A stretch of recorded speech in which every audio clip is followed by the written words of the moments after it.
Ready అవ్వక ఇలా ready అవుతే ఎక్కడికెళ్తున్నావు అని అడుగుతాం. అది నేను అడిగాను మా మదర్‌ని ఎక్కడికెళ్తున్నావు అని చెప్పేసి. నేనెక్కడికెళ్తాను, ఎక్కడికెళ్ళట్లేదంటే, రోజు రెడీ అవ్వవు కదా! అందుకే అడుగుతున్నానని చెప్పేసాను నేను.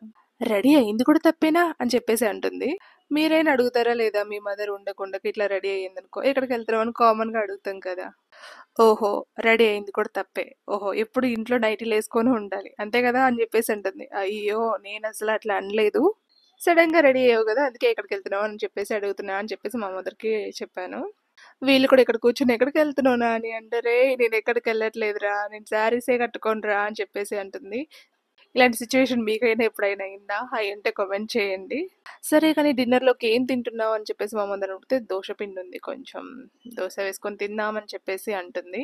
సరే నువ్వు తినేసేయి, నేనైతే గ్రీన్ సాలడ్ తింటాను అని చెప్పేసి చెప్పాను. నేను తినే ఫుడ్డు వాళ్ళు తినరు. వాళ్ళు చేసుకున్న ఫుడ్డు నేను తినాలి.